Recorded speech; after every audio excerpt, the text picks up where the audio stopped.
Today we're doing a review of the Eagle Peak greenhouse. During the review, I'll draw some comparisons with the Vivison greenhouse that I reviewed previously. Here you can see I've opened the box and laid out the contents on my deck. The cover is on the left and the posts are above and the joiners are to the right. You don't need any tools to assemble this. Here the parts are out of the bag for display. I'll show the assembly in stages. Most of it is readily apparent, but some of it is slightly confusing, and you may find these pictures helpful.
So the greenhouse is easy to assemble and you really don't need tools.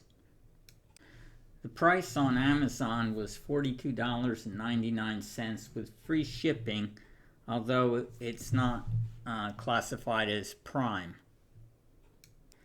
The dimensions of the greenhouse that I got were 71 inches long by 36 inches high. That's to the peak of the A-frame. The sides go up about 26 inches before they bend toward the A-frame, which is about 6 inches higher than the Vivison greenhouse did. So this actually gives you a little bit more room, especially on the sides, or front or back, I should say, compared to the Vivison.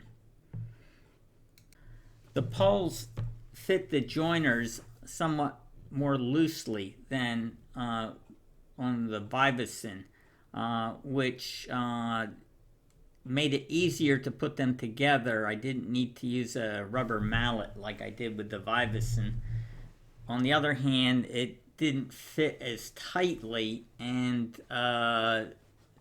needs to be secured by the cover to make sure the parts don't wiggle loose. Like the Vivison, it has a green cloth mesh running across the plastic covering, which can tend to partially block light.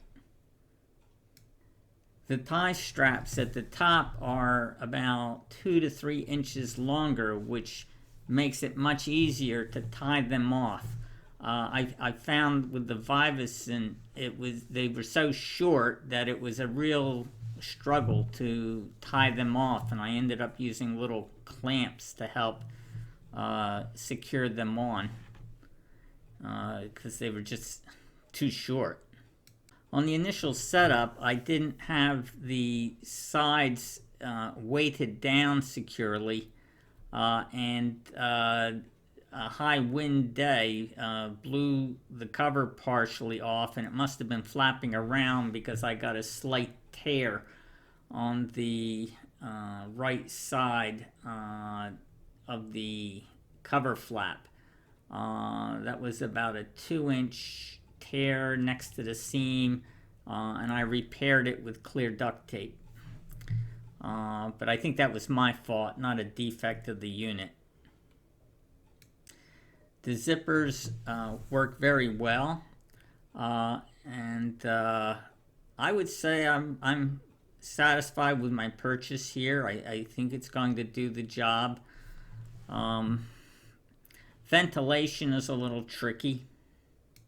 These little mini greenhouses can get up over 100 degrees if you leave the cover on in the sun, even on days where it's only maybe 55 or 60 degrees out. So you have to be careful that you vent them, but you don't have a lot of options. Basically, you just have those covers, zipper covers, which you can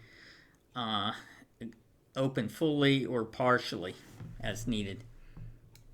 You can see in the picture how, in addition to the U-stakes for securing the frame into the ground, which really don't do much, at least in my ground, I weighted the cover with some bricks and some flower pots to keep the